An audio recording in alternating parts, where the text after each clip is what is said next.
Let's talk about this. In fact, I wanted to talk a little about this. This is gonna get very big for a second. I hope you guys don't get scared, okay? Gotta move this around. This is how to be a pro streamer 101. Let's talk about a very important subject today. In fact, this is somewhat relevant to what I was talking about with Happy Chaos, right? When playing to improve becomes playing to win. A lot of people do the inverse, right? Where they especially play very well early and they're just constantly improving, they're getting better, you can feel it every time. There hits a point where they just stop.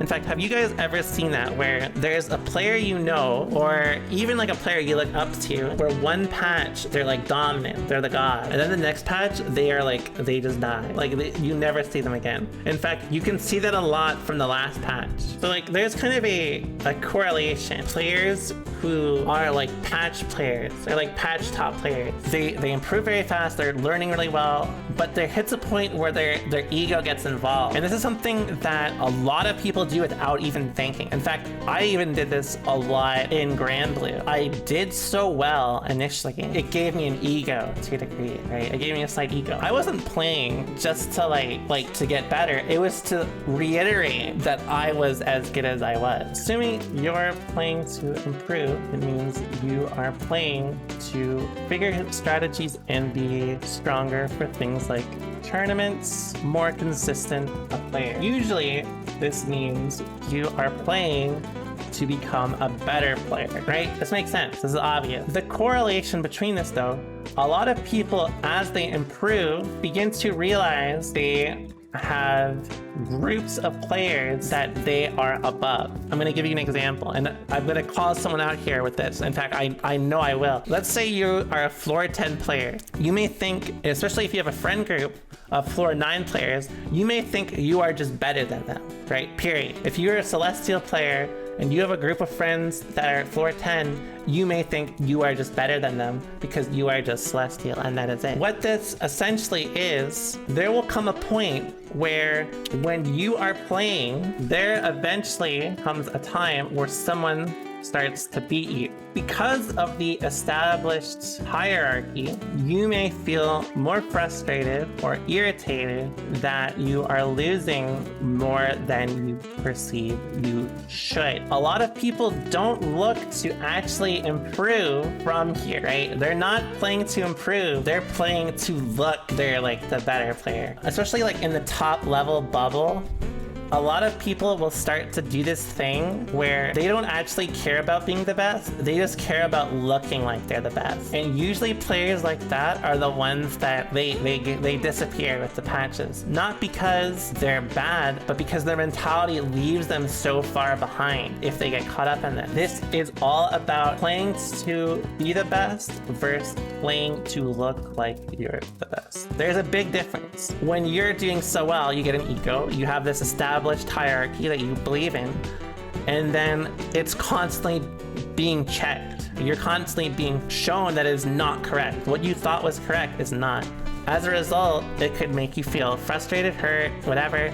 At the end of the day, it's easy to get caught up in this sort of cycle because essentially your ego got boosted just for it to get tested. It's not like a matter of like you know, you're like a demon if you feel this way. This is like a super sneaky way your ego kind of works against you. It's basically just this.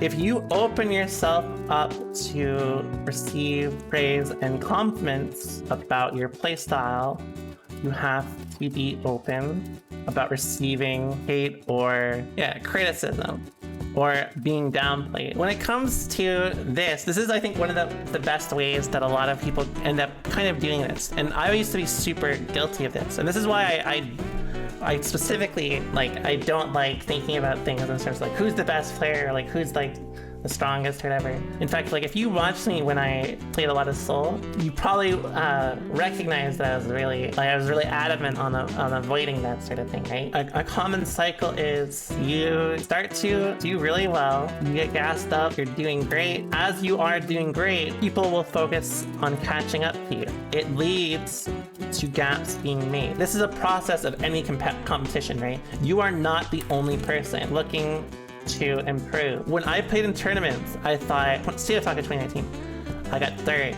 And I remember being so disappointed about that because I felt like I should have won it. I thought like, oh, everyone's gonna think I suck now, which is like a funny thing to think about. First of all, detaching yourself from that situation. The fact that if someone, like you get third and you think someone would think you suck for getting third. Which, like, that's already funny, you know? A lot of the time, like, when it comes down to, like, really good players, if, like, you know, Diaphone, like, he gets, like, the full 8 hours of sleep, you know, he's eating healthy and shit, and I sleep 2 hours and I had, like, 3 burgers before bracket, it's over for me. For me, how well I play directly is influenced by how confident I feel at the time. Like, directly, if I just feel bad that day, I may just play like shit, right? Like, just, that's it. Whereas if I just, like, if I'm feeling myself, then I do some like fucking magic. When people get excited over beating you, it means they respect you. Like, no one's gonna pop off on you unless you, like, I don't know, unless you make like an ass of yourself. I've talked about this story a lot where like I used to have a problem when people would like, this person's good because they beat Dev, and I'd be like, fuck you. But like, if the basis to mean someone is good is that they can beat me, then like, that's huge praise. What if they stop respecting you after beating you? Well, it's important to think about, are you actively improving, or are you more concerned about their respect or actually getting better? Even like if you were to get offended over like something like this, why does it matter if they respect you or not? Nobody will ever have an understanding of your own skill level better than yourself. And even then, 9 times out of 10, you probably won't have an understanding of your skill levels because of your ego. There are players I've seen that like are so good, but then like they talk about why they're good, and I'm like, this person has no idea what they're talking about. The more you get attached to the concept of being a status rather than like just playing the game, then that's usually when things get a lot more complicated, and this is when it starts to get messy, right? Like, no matter what, there's so many things that can interrupt you from focusing on the goal of improving. I'm going to just be blunt about this, and I'm going to be blunt about this in kind of a way that I think I really needed. The opinion of people that do not have the same goals as you, that's a good way to put this, should not be directly impacting your own goals. Here, you know what, let's look at Twitter. I'm going to pick the first name I see. Left hand. I'm not gonna use left. Red Ditto. We're gonna use Red Ditto. Red Ditto the Toxic. Red Ditto the Toxic Titan says, you suck. You will never be good. You will never be good, ever. Why does this sentence matter to you? But like, to me, especially in Discord. One, it's important to think about why it matters what someone else's opinion of your playstyle is. A lot of people also just say shit without thinking, like, to be kind of blunt in fighting games, like they'll just say shit and salt. Like, it's funny because like I remember there was this one guy I hated like a ton in XA, like a super ton. It was because he said something rude about me on his stream, and then I met him in person, and the guy like went up to me, introduced himself, shook my hand. It was like you have some of the best footsies I've ever seen in my life. You're great. And he was like, let's play some games later. And I was like, oh, okay. People's experiences are just like that because they're just like salty, right? And I don't like that excuse. I hate that excuse because like, even if you just get salty, like I don't want to get salty and like make you feel bad. Especially like if they're a better player, it feels like their word is a lot more validated. So like there's kind of a meme in older, I shouldn't say fighting games, but in older Guilty Gears, called like when people might is right. Let's say you and I had an argument about balance, right? Like let's say you say, I think Happy Chaos is number 1. And I said, well, I think Happy Chaos is like 10th. And then I'll just be like, well, I'll just play you and watch you and I'll just prove you don't know what the fuck you're doing. And then it happens and it's just like, well, that doesn't really like change anything, right? Basically saying, of course I know what I'm talking about, I'm better than you. That's basically what it is. It's might is right.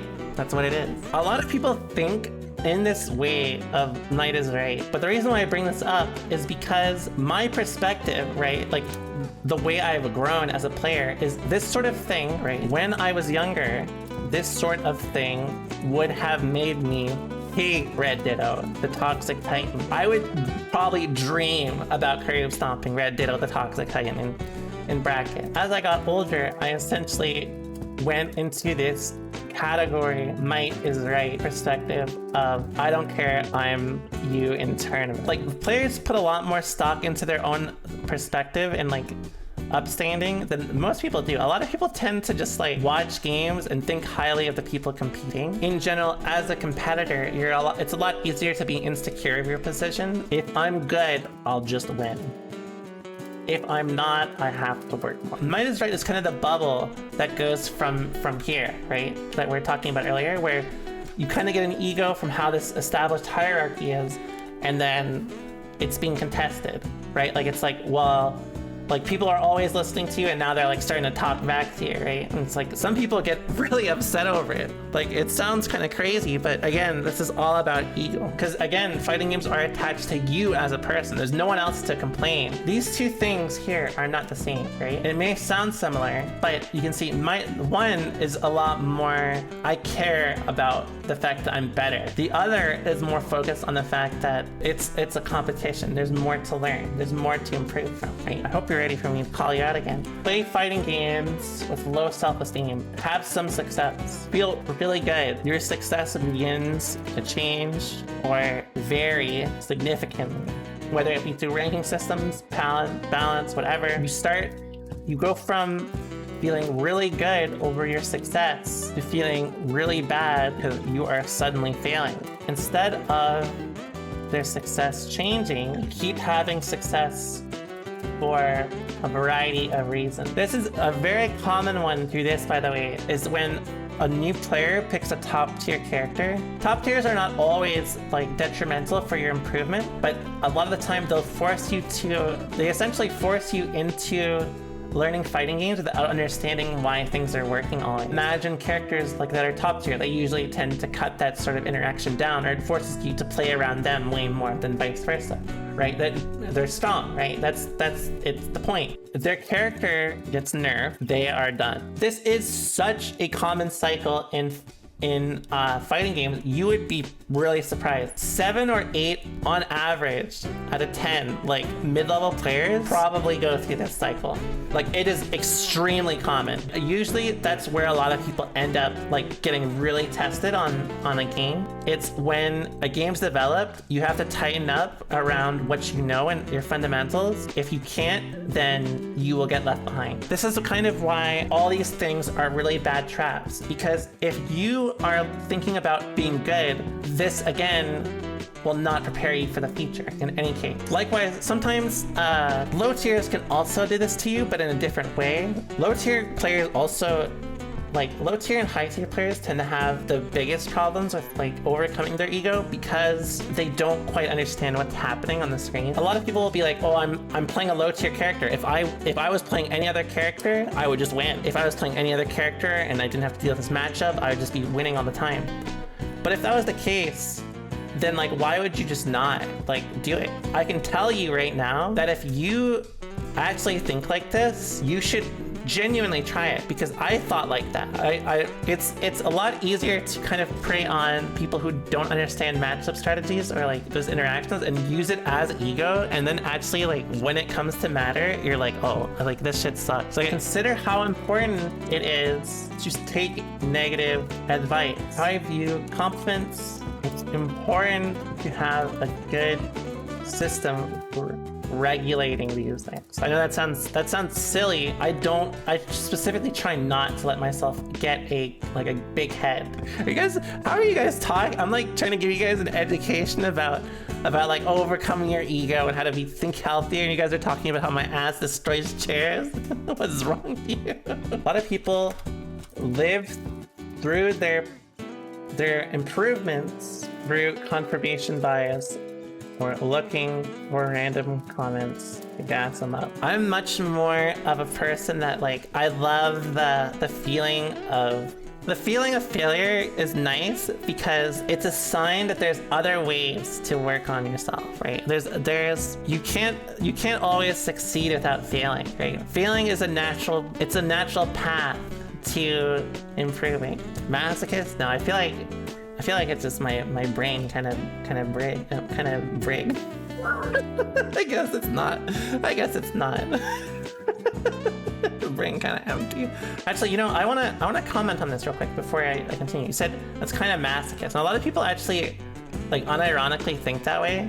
But see, there's a big disconnect between a lot of people who think like that and like how I try to think about it. A lot of people view failure as like a painful experience. I view it as a positive one. It's directly positive to my life. If I fail, it does not mean that I'm incapable of continuing, or it means I'm incapable of growing. In fact, failing is directly, it's going to directly contribute to that, right? Like, it's going to directly contribute to me getting better. Thus, failure isn't really something I should be thinking about from a negative, right? I should be thinking, wow, that's good, right? It's gonna make me better. And like, see, to me, like, when I was younger, again, I actively feared losing because I feared, I'm definitely not a dare teacher. Don't worry about that. Definitely not. Very much so not. Like, no matter what, it's never something to beat yourself up on or over. It just means there's a lot to grow over. And if you feel failure, if you fear failure, it's important to recognize why you're afraid of it. Like,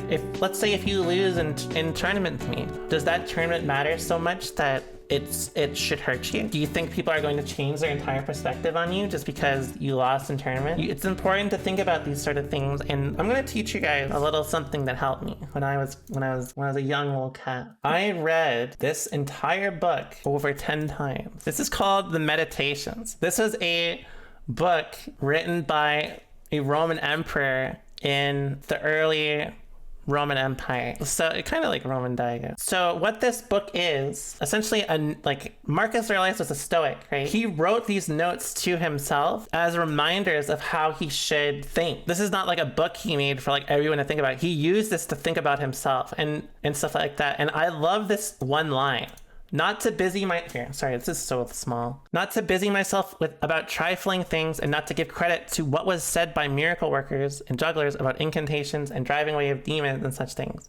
To not breed quails for fighting, nor to give myself up passionately to such things. There is freedom of speech, and to have become intimate with philosophy, to have a cure first of Bacchius, to have written dialogues in my youth, to have desired a plank bed and skin, and whatever else of the kind belongs to the Grecian disciple. So what he's saying, he's just living his life. Also, this dude's gay as hell too. I forgot. That's also a good little story. But I read this book a lot of times. I like it because, like, all these notes they're relevant for especially dealing with other people in fighting games. Remember that all is opinion, for what was said by the cynic Mononymous is manifest, and manifest too is the use of what was said, and if man receives what may be got out of it as far as it is true. Marcus Aurelius probably would play Kai, actually. It's such a good read. I would recommend it. A lot of people get caught up on like these extra things, and there's a quote by Marcus Aurelius somewhere in it where he basically says that, honestly, if you translate it, he's basically saying don't have a take. But he's like, if you see something that you disagree with or find issue with, consider the importance of if you should start engagement or talk about it. Basically, Marcus Aurelius would tell you to never post on Twitter, never post a tier list, and just play the game. That's basically it. But like, this is why I have that sort of mentality. Why does it matter if you think this character is here, right? It doesn't. It doesn't matter to me. No one cares. Some people may choose to go with your perspective. Is it because it's right, or is it because the player is just good and they consider that as word of law? If that's the case, is there a point to argue over it? It's just opinion.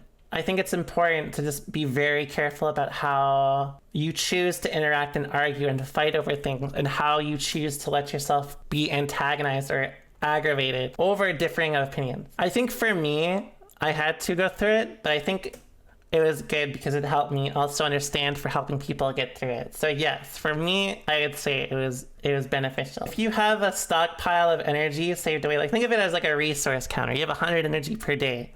Why would you spend 20 energy interacting with someone that, one, doesn't care what you think, and you don't really care what they think, but you're just kind of upset that they don't think the same way you do? Yeah, that's basically it. This one was a little messy, but honestly, it's hard to explain a little bit, but I hope it helps. So thanks a lot for hanging out. I'll be back again tomorrow, same time as always. Again, we're back full time, so Monday through Friday at noon, we'll be streaming every day. Bye-bye.